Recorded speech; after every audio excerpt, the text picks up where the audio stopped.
ಎಷ್ಟೊಂದು ಜನ ಕ್ಲಿನಿಕ್ ಬಂದಾಗ ಕೇಳ್ತಾ ಇರ್ತಾರೆ, ಡೆಂಗ್ಯೂ ಜ್ವರ ಅಂದರೆ ಏನು, ಆ ಡೆಂಗ್ಯೂ ಜ್ವರ ಲಕ್ಷಣಗಳು ಏನು, ಅದನ್ನು ಮುಂಚಿತವಾಗಿ ಕಂಡುಹಿಡಿಯೋದು ಹೆಂಗೆ, ಈ ಡೆಂಗ್ಯೂ ಜ್ವರ ಬರಲಾರ್ದಂಗೆ ಹೆಂಗೆ ತಡೆಗಟ್ಬೋದು ಅನ್ನೋದ್ರ ಬಗ್ಗೆ ಇದನ್ನು ತಿಳ್ಕೊಳ್ಳೋಕ್ಕೆ ವಿಡಿಯೋನ ಕೊನೆ ತನಕ ನೋಡಿ. ನಮಸ್ಕಾರ, ನಾನು ಡಾಕ್ಟರ್ ಮಚ್ಚಂದ್ರ ರೆಡ್ಡಿ, MD ಫಿಸಿಷಿಯನ್. ಮೊದಲನೇದಾಗಿ ಡೆಂಗ್ಯೂ ಜ್ವರ ಅಂದರೆ ಏನು ಅಂತಂತಂದರೆ, ಇದು ಒಂದು ವೈರಲ್ ಇನ್ಫೆಕ್ಷನ್ ಸೋಂಕಾಗಿದೆ. ಇದು ಏಡಿಸ್ ಈಜಿಪ್ಟಿ ಅಂತ ಒಂದು ಸೊಳ್ಳೆ ಕಡಿತದಿಂದ ಹರಡುವ ಒಂದು ವೈರಲ್ ಸೋಂಕು ಆಗಿದೆ. ನಿಂತ ನೀರಿನ ಮೇಲಿಂದ ಬದುಕ್ತಾ ಇರುತ್ತೆ ಸೊಳ್ಳೆ. ಸೊ ಎಲ್ಲೆಲ್ಲಿ ನೀರು ನಿಂತ್ಕೊಳ್ತಾ ಇರುತ್ತಲ್ಲ, ತೆಂಗಿನ ಚಿಪ್ಪಾಗಲಿ ಅಲ್ಲಿ ಇಲ್ಲಿ ಫ್ರೆಶ್ ವಾಟರ್ ಅಂತ ಹೇಳ್ತೀವಿ. ಸೊ ಅಲ್ಲಿ ಎಲ್ಲೆಲ್ಲಿ ನೀರು ನಿಂತ್ಕೊಂಡಿರುತ್ತಲ್ಲ, ಅಲ್ಲಿ ಈ ಸೊಳ್ಳೆ ಇದ್ದು ಅದರಿಂದ ಹರಡಿ ಎಲ್ಲ ಬೇರೆ ಜನರಿಗೆ ಡೆಂಗ್ಯೂ ಇನ್ಫೆಕ್ಷನನ್ನು ಸ್ಪ್ರೆಡ್ ಮಾಡುತ್ತೆ. ಈ ಡೆಂಗ್ಯೂ ಜ್ವರ ಲಕ್ಷಣಗಳೇನಪ್ಪ ಅಂತಂದರೆ, ಅಲ್ಲದೆ ಹೆಚ್ಚಿನ ಜ್ವರ ಬರ್ತಾ ಇರೋದು, ಹೈ ಗ್ರೇಡ್ ಫೀವರ್ ಅಂತ. ಅಂದರೆ ಜೊತೆಯಲ್ಲಿ ಅಂತಂದರೆ ಜಾಸ್ತಿ ತಲೆನೋವು ಇರೋದು, ಮತ್ತು ಕಣ್ಣಿನ ಹಿಂದುಗಡೆ ನೋವು ಅಂತ ಹೇಳ್ತೀವಿ, ಇಂಗ್ಲೀಷಲ್ಲಿ ರೆಟ್ರೋ ಆರ್ಬಿಟಲ್ ಪೇನ್ ಅಂತೇಳಿ, ಅದು ಇರೋದು. ಜೊತೆಯಲ್ಲಿ ಬಾಡಿ ಪೇನ್ ಜಾಸ್ತಿ ಇರೋದು, ಮತ್ತು ಕೆಲವು ಪದೇ ಪದೇ ವಾಂತಿ ಆಗ್ತಾ ಇರೋದು ಅಥವಾ ಹೊಟ್ಟೆ ನೋವು ಆಗ್ತಾ ಇರೋದು.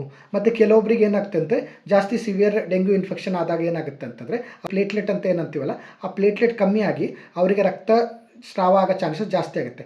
ಆ ಡೆಂಗ್ಯೂ ಹೆಮೊರೇಜಿಕ್ ಫೀವರ್ ಅಂತ ಹೇಳ್ತೀವಿ. ಅದರಲ್ಲಿರೋರು ಏನು ಮಾಡ್ತಾರೆ ಅಂತಂದರೆ, ಬ್ಲೀಡಿಂಗ್ ಸಿಂಪ್ಟಮ್ಸಿಂದ ಬರ್ತಾರೆ. ಸೊ ಸಾಮಾನ್ಯವಾಗಿ ಹೇಳಬೇಕಾಗಿರೋದಂದರೆ, ಹಲ್ಲು ತಿಕ್ತಾ ಇರುವಾಗ ರಕ್ತ ಬರ್ತಾ ಇದೆ ಅಂತ ಬರ್ತಾರೆ. ಕೆಲವೊಬ್ಬರು ಮೂಗಿಂದ ರಕ್ತ ಸೋರ್ತಾ ಇದೆ ಅಂತ ಬರ್ತಾರೆ. ಕೆಲವೊಬ್ಬರು ಮೂತ್ರದಲ್ಲಿ ರಕ್ತ ಹೋಗ್ತಾ ಇದೆ ಅಂತ ಬರ್ತಾರೆ. ಈ ಥರ ಇವರು ಡೆಂಗ್ಯೂ ಹೆಮೊರೇಜ್ ಸ್ಟೇಜಲ್ಲಿ ಇರೋರು ಬರ್ತಾರೆ. ಮತ್ತು ಡೆಂಗ್ಯೂ ಶಾಕ್ ಸಿಂಡ್ರೋಮಲ್ಲಿ ಇರೋರು ಅಂತ ಸುಸ್ತಾಗ್ತಾರೆ, ಚಕ್ಕರ್ ಬರೋದು, ಚಕ್ಕರ್ ಬಂದು ಬೀಳೋದು, ಆ ಥರ ಇದ್ದು ಬರ್ತಾರೆ. ಸೊ ಅವರಿಗೆ ಯಾವ ಥರನೂ ಟೆಸ್ಟ್ ಮಾಡಿಸ್ಬೇಕು, ಡೆಂಗ್ಯೂ ಜ್ವರನ ಕಂಡುಹಿಡಿಬೇಕಂತ ಕೆಲವೊಬ್ರು ಕೇಳ್ತಾರೆ. ಫಸ್ಟ್ ಇದಾಗಿ ಏನಂದರೆ CBC ಟೆಸ್ಟ್ ಅಂತ ಮಾಡ್ತೀವಿ. CBC ಟೆಸ್ಟಲ್ಲಿ ಏನು ನೋಡ್ತೀವಪ್ಪ ಅಂತಂದರೆ, ರಕ್ತ ಎಷ್ಟಿದೆ ಅಂತ ನೋಡ್ತೀವಿ, ಮತ್ತು ಅದರಲ್ಲಿ ಮೇನಾಗಿ ಪ್ಲೇಟ್ಲೆಟ್ಸ್ ನೋಡ್ತೀವಿ. ಪ್ಲೇಟ್ಲೆಟ್ ಮತ್ತು PCV ಅನ್ನೋದು ಇಂಪಾರ್ಟೆಂಟು CBCಯಲ್ಲಿ ಡೆಂಗ್ಯೂ ಪೇಷಂಟಿಗೆ. ಪ್ಲೇಟ್ಲೆಟ್ ಅನ್ನೋದು ಡೆಂಗ್ಯೂ ಪೇಷಂಟಿಗೆ ಕಮ್ಮಿ ಆಗೋ ಚಾನ್ಸಸ್ ಇರುತ್ತೆ.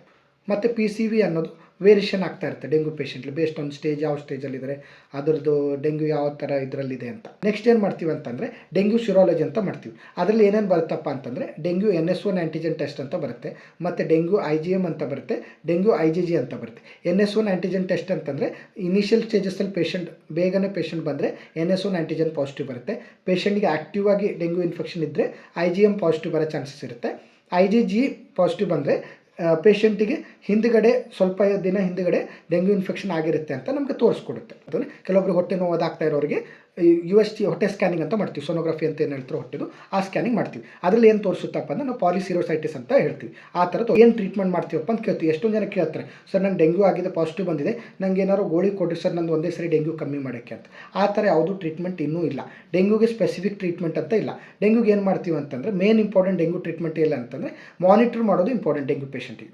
ಸೊ ಅದಕ್ಕೆ ಏನು ಮಾಡ್ತೀವಿ ಅಂತಂದರೆ, ಅವ್ರಿಗೆ ಸಪೋರ್ಟಿವ್ ಟ್ರೀಟ್ಮೆಂಟ್ ಅಂತ ಕೊಡ್ತೀವಿ, ಮತ್ತೇನದು ಫ್ಲೂಯಿಡ್ ಅಡಿಕ್ವೇಟ್ ಹೈಡ್ರೇಷನ್ ಅಂತ ಮಾಡ್ತೀವಿ. ಸಪೋರ್ಟಿವ್ ಟ್ರೀಟ್ಮೆಂಟಲ್ಲಿ ಏನಂತಂದರೆ, ಅವ್ರು ಜ್ವರ ಬರ್ತಾ ಇರೋ ಜ್ವರಕ್ಕೆ ಟ್ಯಾಬ್ಲೆಟ್ಸ್ ಕೊಡ್ತಾ ಇರ್ತೀವಿ, ಮತ್ತು ಅವ್ರದ್ದು ಹೈಡ್ರೇಷನ್ ಮೇಂಟೈನ್ ಮಾಡೋಕ್ಕೆ IV ಫ್ಲೂಯಿಡ್ಸು ಎಷ್ಟೆಷ್ಟು ಅಂತ ನೋಡ್ಕೊಂಡು ಕೊಡ್ತೀವಿ. ಡೆಂಗ್ಯೂ ಶಾಕ್ ಸಿಂಡ್ರೋಮು ಮತ್ತು ಡೆಂಗ್ಯೂ ಹೆಮೊರೇಜಿಕ್ ಇರೋರಿಗೆ. ಮತ್ತು ಕೆಲವೊಬ್ರಿಗೆ ಏನಿದೆ, ಬಿಳಿ ರಕ್ತನ ತುಂಬ ಕಮ್ಮಿ ಆದವ್ರಿಗೆ ಏನು ಮಾಡ್ತೀವಿ ಅಂತಂದರೆ, ಆ ಬಿಳಿ ರಕ್ತ ಕಣ ಈಗ 10,000 20,000ಕ್ಕಿಂತ ಕಮ್ಮಿ ಜೊತೆಯಲ್ಲಿ ಏನಾದ್ರು ಬ್ಲೀಡಿಂಗ್ ಅದೇನಾರು ಇತ್ತು ಅಂತಂದರೆ, ಅವ್ರಿಗೆ ಏನು ಮಾಡ್ಕೋಬೋದು, RDP ಮತ್ತು STP ಅಂತ ಪ್ಲೇಟ್ಲೆಟ್ ಪ್ಯಾಕೆಟ್ಸನ್ನು ತಂದು ಹಾಕಬೇಕಾಗಿರೋ ಅವಶ್ಯಕತೆ ಬರುತ್ತೆ. ಅದು ಬಿಟ್ಟರೆ ಮೋಸ್ಟ್ ಆಫ್ ದ ಪೀಪಲ್ಗೆ, ಎಷ್ಟೊಂದು ಜನಕ್ಕೆ ಏನಂತಂದರೆ, ಸಪೋರ್ಟಿವ್ ಟ್ರೀಟ್ಮೆಂಟ್ ಮತ್ತು IV ಫ್ಲೂಯಿಡ್ಸು ಮತ್ತು ಮಾನಿಟರಿಂಗ್ ಅಂದರೆ ವೈಟಲ್ಸ್ ಮಾನಿಟರಿಂಗ್ ಪ್ಲಸ್ ಪ್ಲೇಟ್ಲೆಟ್ಸನ್ನು ಡೈಲಿ ಚೆಕ್ ಮಾಡ್ತಾ ಇರ್ತೀವಲ್ಲ, ಅದರಿಂದ ನಾವು ಅದನ್ನು ಟ್ರೀಟ್ಮೆಂಟ್ ಮಾಡ್ಬೋದು. Prevention is better than cure ಅಂತ ಇಂಗ್ಲೀಷಲ್ಲಿ ಏನಾಗುತ್ತೆ, ಅದು ತುಂಬ ಅನ್ವಯ ಆಗುತ್ತೆ ಈ ಡೆಂಗ್ಯೂ ಇನ್ಫೆಕ್ಷನ್ಗೆ. ಅದಕ್ಕೆ ನಾವು ಈ ಡೆಂಗ್ಯೂ ಇನ್ಫೆಕ್ಷನ್ ಬರಲಾರ್ದಂಗೆ ಹೆಂಗೆ ತಡೆಗಟ್ಟಬಹುದು ಅಂತಂದರೆ, ನಾವೇನು ಮಸ್ಕ್ಯೂಟೋ ಈಡಿಸ್ ಈಜಿಪ್ಟಿ ಅಂತ ಮಸ್ಕ್ಯೂಟೋ ಬಗ್ಗೆ ಡಿಸ್ಕಸ್ ಮಾಡಿದ್ವಲ್ಲ, ಆ ಮಸ್ಕ್ಯೂಟೋ ಎಲ್ಲೆಲ್ಲಿ ಬ್ರೀಡ್ ಆಗುತ್ತೆ ಅಂದರೆ ಎಲ್ಲೆಲ್ಲಿ ಇರುತ್ತಲ್ಲ, ಆ ವಾಸವಾಗುವ ಜಾಗಗಳನ್ನು ಇರಲಾರ್ದಂಗೆ ನಮ್ಮ ಅಕ್ಕಪಕ್ಕ ಮನೆಯಲ್ಲಿ, ನಮ್ಮ ಸ್ಕೂಲು ಅಕ್ಕಪಕ್ಕದಲ್ಲಿ ಇರಲಾರ್ದಂಗೆ ನೋಡ್ಕೋಬೇಕು. ಅಂತಂದರೆ ತೆಂಗಿನ ಚಿಪ್ಪು ಬೀಸಾಡೋದು, ಅಥವಾ ಎಲ್ಲಾದರೂ ಗುಂಡಿ ಇರೋದು, ಅಲ್ಲಿ ನೀರು ನಿಂತ್ಕೊಳ್ಳೋ ಜಾಗಗಳಿರ್ತಲ್ಲ, ಅದನ್ನು ಕ್ಲೀನಾಗಿ ಇಟ್ಕೊಳ್ಳೋದು. ಮತ್ತೇನಂತಂದರೆ, ಮನೇಲಿ ಏನಂತಂದ್ರೆ ಮಸ್ಕ್ಯೂಟೋ ನೆಟ್ಸನ್ನು ಯೂಸ್ ಮಾಡೋದು. ಮತ್ತು ಕೆಲವೊಂದು ಸಾರಿ ಜಾಸ್ತಿ ಮಸ್ಕ್ಯೂಟೋ ಇರೋರಿಗೆ ಮಸ್ಕ್ಯೂಟೋ ರಿಪೆಲೆಂಟ್ಸ್ ಅಂತ ಕ್ರೀಮ್ಸ್ ಬರುತ್ತೆ, ಅದು ಫುಲ್ ಸ್ಲೀವ್ಡ್ ಬಟ್ಟೆ ಹಾಕೊಳ್ಳೋದು, ಫುಲ್ ತೊಳೆದು. ಟೇಕ್ ಮೆಸೇಜ್ ಏನಪ್ಪ ಈ ಡೆಂಗ್ಯೂ ಇನ್ಫೆಕ್ಷನ್ ರಿಲೇಟೆಡ್ ಅಂತ, ಇನ್ಫೆಕ್ಷನ್ ಬಂದಾಗ ಟ್ರೀಟ್ಮೆಂಟು ಮಾಡಿ ಸೀರಿಯಸ್ ಆಗಿದ್ದಕ್ಕಿಂತ ಟೆನ್ಷನ್ ತೊಗೊಳಕ್ಕಿಂತ ಮುಂಚೆ ಅದನ್ನು ಬರಲಾರ್ದಂಗೆ ತಡೆಗಟ್ಟೋದು ಇಂಪಾರ್ಟೆಂಟು. ಪ್ರಿವೆನ್ಷನ್ ಮಾಡಬೇಕು, ಡೆಂಗ್ಯೂ ಬರಲಾರ್ದಂಗೆ ಆ ಮಸ್ಕ್ಯೂಟೋ ಬ್ರೀಡಿಂಗ್ ಪ್ಲೇಸಸ್ಸನ್ನು ತೆಗಿಬೇಕು. ಇದೇ ಥರ ಮತ್ತೆ ಮುಂದಿನ ವೀಡಿಯೋಗಳಿಗಾಗಿ ಚಾನಲ್ಗೆ ಸಬ್ಸ್ಕ್ರೈಬ್ ಮಾಡಿ, ಮತ್ತು ನಿಮ್ಮ ಫ್ರೆಂಡ್ಸ್ ಜೊತೆ ಶೇರ್ ಮಾಡಿ. ನಮಸ್ಕಾರ.